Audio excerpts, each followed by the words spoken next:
Pride and Prejudice by Jane Austen. Recording by Elizabeth Klett. Chapter 11.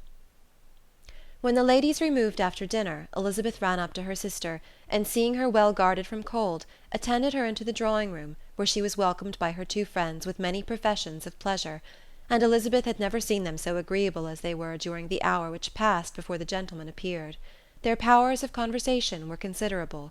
They could describe an entertainment with accuracy, relate an anecdote with humour, and laugh at their acquaintance with spirit. But when the gentlemen entered, Jane was no longer the first object. Miss Bingley's eyes were instantly turned toward Darcy, and she had something to say to him before he had advanced many steps. He addressed himself to Miss Bennet with a polite congratulation. Mr. Hurst also made her a slight bow, and said he was "very glad," but diffuseness and warmth remained for Bingley's salutation. He was full of joy and attention.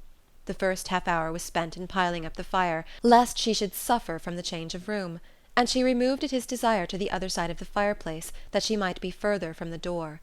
He then sat down by her, and talked scarcely to any one else. Elizabeth, at work in the opposite corner, saw it all with great delight. When tea was over, Mr. Hurst reminded his sister-in-law of the card-table, but in vain. She had obtained private intelligence that Mr. Darcy did not wish for cards, and Mr. Hurst soon found even his open petition rejected. She assured him that no one intended to play, and the silence of the whole party on the subject seemed to justify her. Mr. Hurst had therefore nothing to do but to stretch himself on one of the sofas and go to sleep. Darcy took up a book, Miss Bingley did the same, and Mrs. Hurst, principally occupied in playing with her bracelets and rings, joined now and then in her brother's conversation with Miss Bennet. Miss Bingley's attention was quite as engaged in watching Mr. Darcy's progress through his book as in reading her own, and she was perpetually either making some inquiry or looking at his page. She could not win him, however, to any conversation. He merely answered her question and read on. At length, quite exhausted by the attempt to be amused with her own book, which she had only chosen because it was the second volume of his, she gave a great yawn and said, "How pleasant it is to spend an evening in this way! I declare, after all, there is no enjoyment like reading. How much sooner one tires of anything than of a book! When I have a house of my own, I shall be miserable if I have not an excellent library." No one made any reply. She then yawned again, threw aside her book, and cast her eyes round the room in quest for some amusement, when, hearing her brother mentioning a ball to Miss Bennet, she turned suddenly towards him and said, "By the by, Charles, are you really serious in meditating a dance at Netherfield? I would advise you, before you determine on it, to consult the wishes of the present party. I am much mistaken if there are not some among us to whom a ball would rather be a punishment than a pleasure." "If you mean Darcy," cried her brother, "he may go to bed, if he chooses, before it begins. But as for the ball, it is quite a settled thing, and as soon as Nichols has made white soup enough, I shall send round my cards." "I should like balls infinitely better," she replied, "if they were carried on in a different manner. But there is something insufferably tedious in the usual process of such a meeting. It would surely be more rational if conversation instead of dancing were made the order of the day." "Much more rational, my dear Caroline, I dare say, but it would not be near so much like a ball." Miss Bingley made no answer, and soon afterwards she got up and walked about the room. Her figure was elegant, and she walked well. But Darcy, at whom it was all aimed, was still inflexibly studious. In the desperation of her feelings, she resolved on one effort more, and turning to Elizabeth, said, "Miss Eliza Bennet, let me persuade you to follow my example and take a turn about the room. I assure you it is very refreshing after sitting so long in one attitude." Elizabeth was surprised, but agreed to it immediately. Miss Bingley succeeded no less in the real object of her civility. Mr. Darcy looked up. He was as much awake to the novelty of attention in that quarter as Elizabeth herself could be, and unconsciously closed his book. He was directly invited to join their party, but he declined it, observing that he could imagine but two motives for their choosing to walk up and down the room together, with either of which motives his joining them would interfere. What could he mean? She was dying to know what could be his meaning, and asked Elizabeth whether she could at all understand him. "Not at all," was her answer. "But depend upon it, he means to be severe on us, and our surest way of disappointing him will be to ask nothing about it." Miss Bingley, however, was incapable of disappointing Mr. Darcy in anything, and persevered, therefore, in requiring an explanation of his two motives. "I have not the smallest objection to explaining them," said he, as soon as she allowed him to speak. "You either choose this method of passing the evening because you are in each other's confidence, and have secret affairs to discuss, or because you are conscious that your figures appear to the greatest advantage in walking. If the first, I would be completely in your way, and if the second, I can admire you much better as I sit by the fire." "Ah, shocking!" cried Miss Bingley. "I never heard anything so abominable. How shall we punish him for such a speech?" "Nothing so easy, if you have but the inclination," said Elizabeth. "We can all plague and punish one another, tease him, laugh at him. Intimate as you are, you must know how it is to be done." "But upon my honour I do not. I do assure you that my intimacy has not yet taught me that. Tease, calmness of manner, and presence of mind. No, no, feel he may defy us there. And as to laughter, we will not expose ourselves, if you please, by attempting to laugh without a subject. Mr. Darcy may hug himself." "Mr. Darcy is not to be laughed at," cried Elizabeth. "That is an uncommon advantage, and uncommon, I hope, it will continue, for it would be a great loss to me to have many such acquaintances. I dearly love a laugh." "Miss Bingley," said he, "has given me more credit than can be. The wisest and the best of men, nay, the wisest and best of their actions, may be rendered ridiculous by a person whose first object in life is a joke." "Certainly," replied Elizabeth, "there are such people, but I hope I am not one of them. I hope I never ridicule what is wise and good. Follies and nonsense, whims and inconsistencies do divert me, I own, and I laugh at them whenever I can, but these, I suppose, are precisely what you are without." "Perhaps that is not possible for any one, but it has been the study of my life to avoid those weaknesses which often expose a strong understanding to ridicule." "Such as vanity and pride?" "Yes, vanity is a weakness indeed. But pride, where there is a real superiority of mind, pride will always be under good regulation." Elizabeth turned away to hide a smile. "Your examination of Mr. Darcy is over, I presume," said Miss Bingley. "And pray, what is the result?" "I am perfectly convinced by it that Mr. Darcy has no defect. He owns it himself without disguise." "No," said Darcy, "I have made no such pretension. I have faults enough, but they are not, I hope, of understanding. My temper I dare not vouch for. It is, I believe, too little yielding, certainly too little for the convenience of the world. I cannot forget the follies and vices of others so soon as I ought, nor their offences against myself. My feelings are not puffed about with every attempt to move them. My temper would perhaps be called resentful. My good opinion, once lost, is lost for ever." "That is a failing indeed," cried Elizabeth. "Implacable resentment is a shade in a character. But you have chosen your fault well. I really cannot laugh at it. You are safe from me." "There is, I believe, in every disposition a tendency to some particular evil, a natural defect which not even the best education can overcome." "And your defect is to hate everybody." "And yours," he replied with a smile, "is wilfully to misunderstand them." "Do let us have a little music," cried Miss Bingley, tired of a conversation in which she had no share. "Louisa, you will not mind my waking Mr. Hurst?" Her sister had not the smallest objection, and the pianoforte was opened, and Darcy, after a few moments' recollection, was not sorry for it. He began to feel the danger of paying Elizabeth too much attention.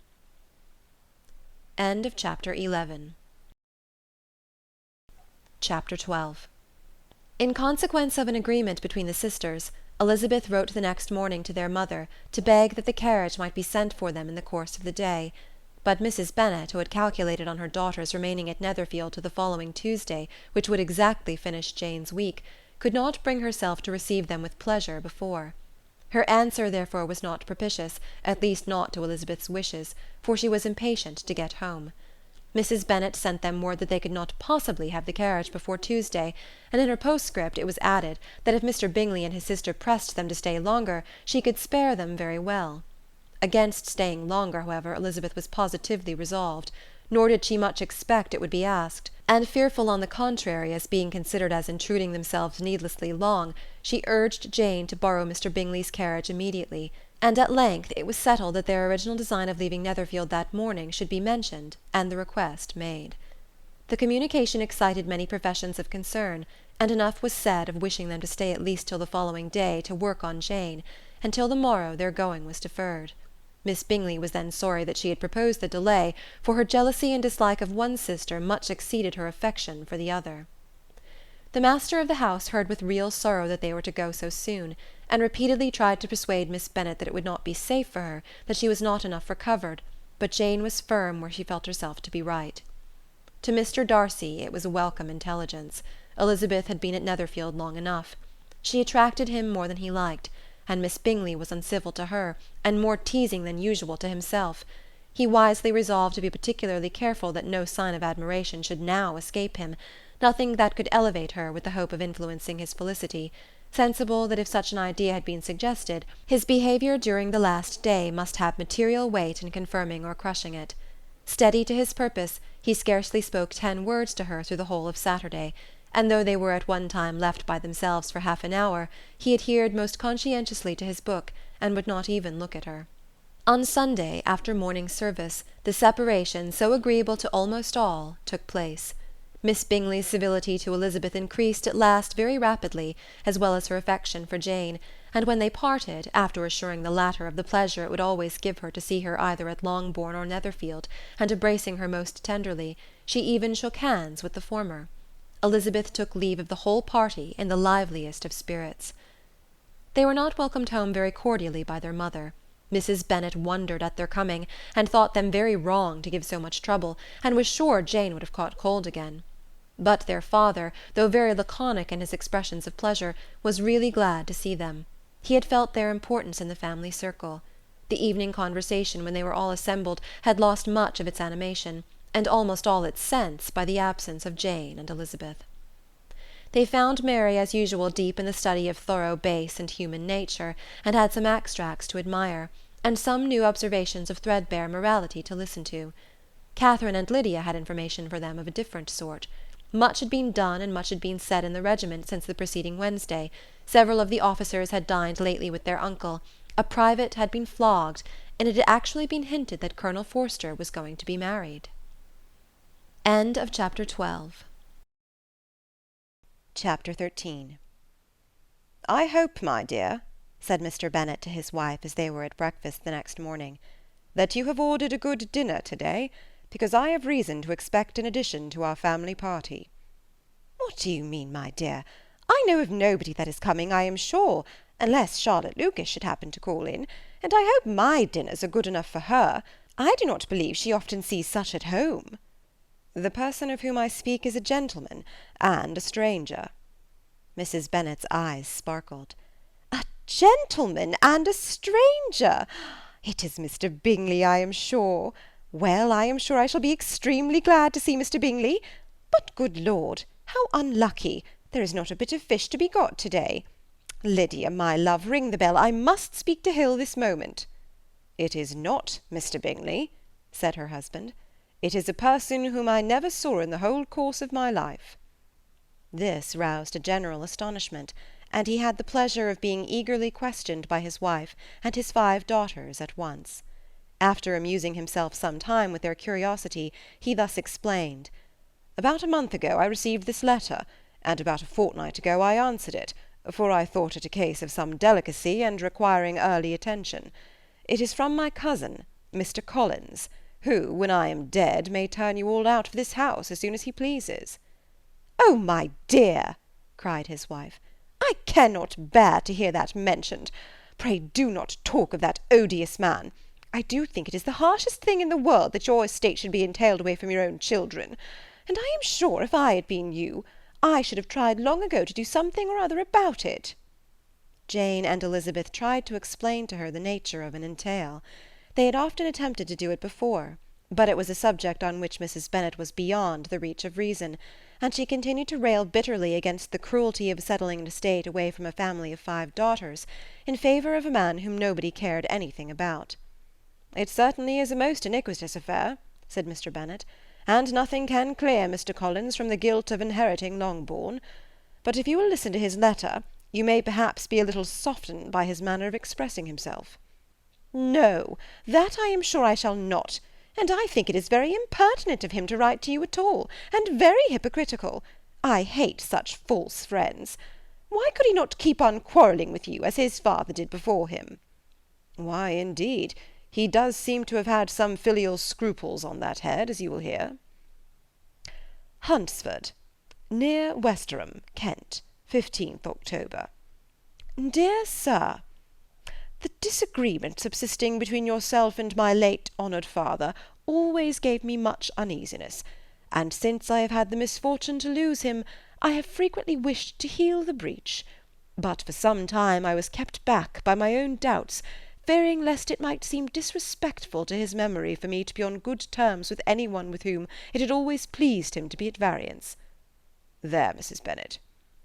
My mind, however, is now made up on the subject, for having received ordination at Easter, I have been so fortunate as to be distinguished by the patronage of the Right Honourable Lady Catherine de Bourgh, widow of Sir Lewis de Bourgh, whose bounty and beneficence has preferred me to the valuable rectory of this parish, where it shall be my earnest endeavour to demean myself with grateful respect towards her ladyship, and be ever ready to perform those rites and ceremonies which are instituted by the Church of England.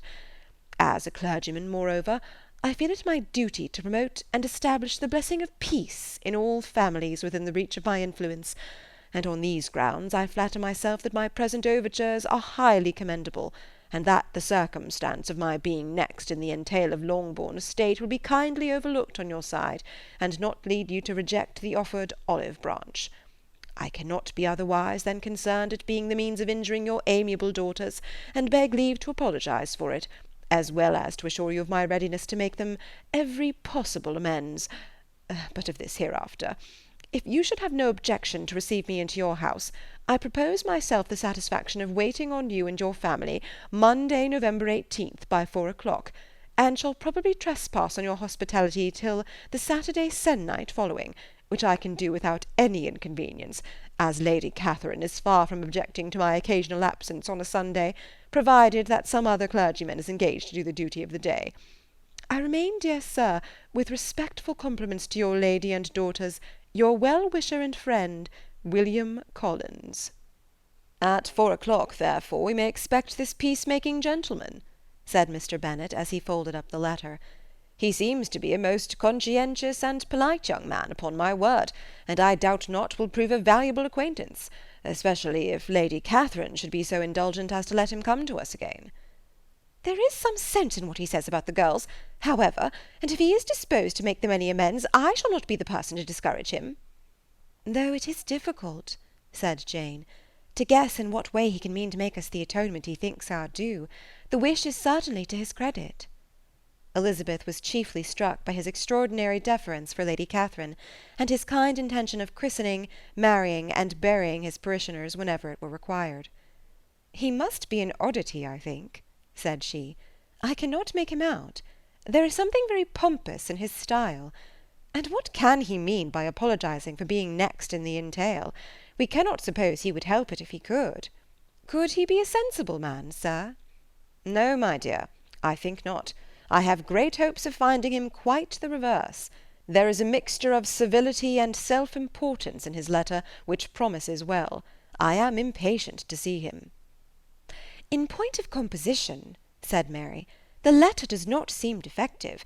The idea of the olive branch, perhaps, is not wholly new, yet I think it is well expressed. To Catherine and Lydia, neither the letter nor its writer were in any degree interesting. It was next to impossible that their cousin should come in a scarlet coat, and it was now some weeks since they had received pleasure from the society of a man in any other colour. As for their mother, Mr. Collins's letter had done away much of her ill will, and she was preparing to see him with a degree of composure which astonished her husband and daughters. Mr. Collins was punctual to his time, and was received with great politeness by the whole family. Mr. Bennet, indeed, said little, but the ladies were ready enough to talk, and Mr. Collins seemed neither in need of encouragement nor inclined to be silent himself. He was a tall, heavy-looking young man of 25. His air was grave and stately, and his manners were very formal. He had not been long seated before he complimented Mrs. Bennet on having so fine a family of daughters, said he had heard much of their beauty, but that in this instance fame had fallen short of the truth, and added that he did not doubt her seeing them all in due time disposed of in marriage. This gallantry was not much to the taste of some of his hearers, but Mrs. Bennet, who quarrelled with no compliments, answered most readily. "You are very kind, I am sure, and I wish with all my heart it may prove so, for else they will be destitute enough. Things are settled so oddly." "You allude, perhaps, to the entail of this estate." "Ah, sir, I do indeed. It is a grievous affair to my poor girls, you must confess. Not that I mean to find fault with you, for such things I know are all chance in this world. There is no knowing how estates will go when once they come to be entailed." "I am very sensible, madam, of the hardship to my fair cousins, and could say much on the subject, but that I am cautious of appearing forward and precipitate. But I can assure the young ladies that I come prepared to admire them. At present I will not say more, but perhaps when we are better acquainted—" He was interrupted by a summons to dinner, and the girls smiled on each other. They were not the only objects of Mr. Collins's admiration. The hall, the dining-room, and all its furniture, were examined and praised, and his commendation of everything would have touched Mrs. Bennet's heart, but for the mortifying supposition of his viewing it all as his own future property.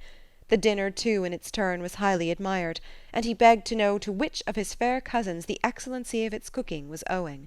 But he was set right there by Mrs. Bennet, who assured him with some asperity that they were very well able to keep a good cook, and that her daughters had nothing to do in the kitchen. He begged pardon for having displeased her. In a softened tone she declared herself not at all offended, but he continued to apologize for about a quarter of an hour. End of chapter 13.